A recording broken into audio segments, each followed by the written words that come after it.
آپ کی طبیعت کے اندر دولت سے بیزاری. حضرت ابو دردہ، حضرت ابو موسیٰ اشعری، حضرت ابو ہریرہ رضی اللہ تعالی عنہ، یہ سمجھ لیں ان کے کلاس فیلو تھے، ان کے ساتھ پڑھا تھا انہوں نے. حضرت ابو ذر غفاری ان پر بھی جلال کرتے. میں آپ یقین کریں کہ طبیعت نا ایسے کیف میں آ گئی ان کو پڑھ کے. یہ انوکھی وجہ ہے، سارے زمانے سے نرالے ہیں. یہ بندے کون سی بستی کے یا رب رہنے والے ہیں؟ یہ کس طرح کے لوگ ہیں؟ کیا سوچ ہے؟ حضرت ابو دردہ رضی اللہ تعالیٰ عنہ کے گھر کے قریب سے گزرے تو حضرت ابو دردہ مکان بنا رہے تھے. کیا جملہ کہا، تڑپ گئی روح.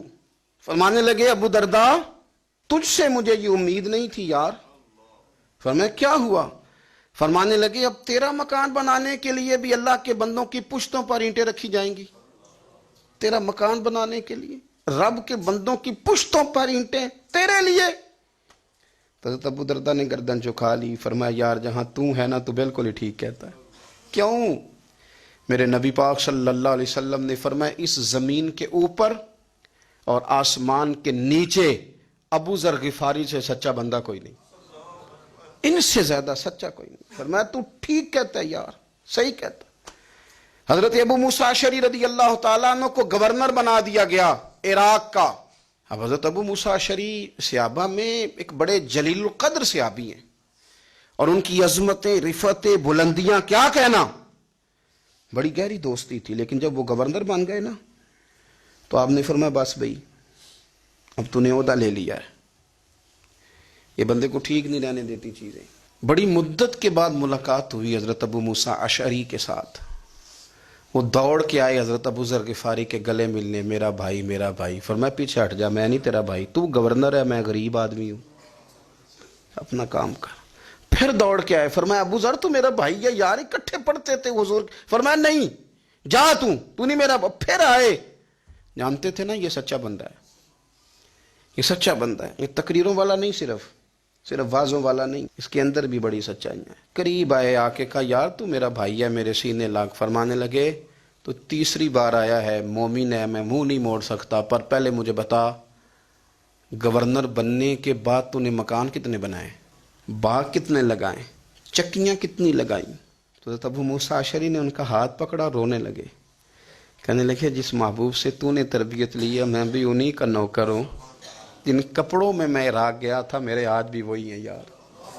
کیا بات کرتا ہے تو، میرے وہی ہیں. مجھے بتا اگر یہ عہدے خدمت کے ہم نہیں لیں گے تو پھر کیا ظالموں کو دیں گے، غیروں کو دیں گے؟ نہ کر، کچھ نہیں بنایا.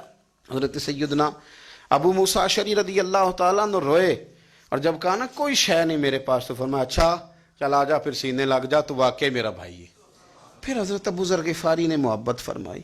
وہ درویشی، وہ فقیری، وہ سادگی، وہ نورانیت، وہ دل کے ساتھ اندر. ہمارے تو بہت سارے لوگ ہیں جو کہتے ہو کہاں لے جانا ہے مال، کیا ضرورت ہے مال کی، ہر وقت مال کی مخالفت کرتے ہیں، لیکن دل ان کا کہتا ہے کہ آئے صحیح، کسی طریقے سے پہنچے صحیح. حضور نے فرمایا بعض لوگوں کی زبانیں شہد سے زیادہ میٹھی، دل بھیڑیے سے زیادہ خطرناک. اوپر سے کہہ کچھ رہے ہیں، اندر حالات کچھ اور ہیں. لیکن حضرت ابو ذر غفاری رضی اللہ تعالیٰ عنہ دوری دولت سے. آپ فرماتے کیوں ہے لوگوں کے پاس مال، کس لیے اتنا مال جمع کیا ہے؟ کیا ساری غریبی ختم ہو گئی ہے، غربت مٹ گئی ہے ساری؟ کیوں لوگ مال بناتے ہیں؟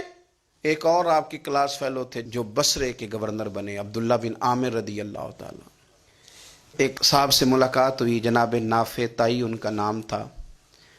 تو ابو ذر غفاری سے وہ بڑے شوق سے ملنے آئے، حضور کے صحابی سمجھ کر کے. فرمایا کہاں کے رہنے والے ہو؟ کہا میں تو بصرے کا رہنے والا ہوں. فرمایا وہاں میرے ایک کلاس فیلو ہیں عبداللہ بن عامر. کہا وہ تو آج کل گورنر ہیں.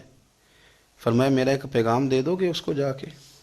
کہا حضور دے دوں گا. فرمایا اس سے جا کے کہنا تو گورنر بن کے بھی زندہ ہی ہے، اور میں پانی کا پیالہ پیتا ہوں، کھجور کھاتا ہوں اور رب کی عبادت کرتا ہوں، میں بھی تو زندہ ہی ہوں نا، تو بھی زندہ ہی ہے، اس سے آگے کچھ نہیں ہے. اور میں کھجور کھاتا ہوں، پانی کا پیالہ پیتا ہوں، میں بھی تو زندہ ہوں نا. اللہ اکبر. نافع تائی کہتے ہیں اس پیغام کی سمجھ نہیں آئی، لیکن میں لے کے گیا. عبداللہ بن عامر سے میری ملاقات ہوئی تو میں نے کہا جی ایک پیغام دینا ہے، تو انہوں نے کچھ توجہ نہیں کی. جب میں نے بتایا نا کہ حضرت ابو ذر غفاری کا پیغام ہے تو ان دونوں آنکھیں کھول دیں. کہنے لگے جلدی بتاؤ انہوں نے کیا کہا ہے, جلدی بتا. فقر اور درویشی کے رستے پہ چلنے والوں کے امام سیدنا ابو ذر غفاری نے کیا کہا ہے؟ تو کہتے ہیں مجھے پاس بٹھا لیا, شفقت فرمائی. کہنے لگے اب بتاؤ انہوں نے کیا کہا ہے. عرض کرنے لگے انہوں نے کہا ہے کہ تو گورنر ہے, تو بھی زندہ ہے, اور میں کھجور کھاتا ہوں, پانی پیتا ہوں, رب کو یاد کرتا ہوں, میں بھی تو زندہ ہی ہوں نا. کہنے لگے ایک دفعہ پھر کہا انہوں نے کہا تھا کہ میں کھجور کھاتا ہوں, پانی پیتا ہوں, عبادت کرتا ہوں, میں بھی تو زندہ. کہا ایک دفعہ پھر کہتے ہیں تیسری دفعہ کہا تو وہ اتنا روئے کہ انہوں نے چادر میں منہ چھپا لیا.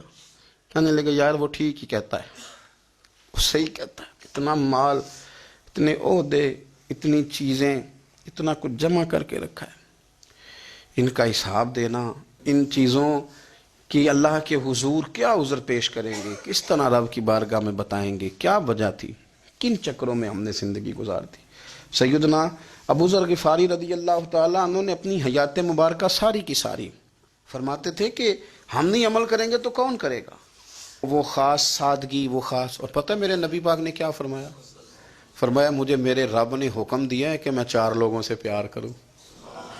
اللہ اکبر. کاش کبھی آپ اس حدیث کے جملوں کو سمجھیں.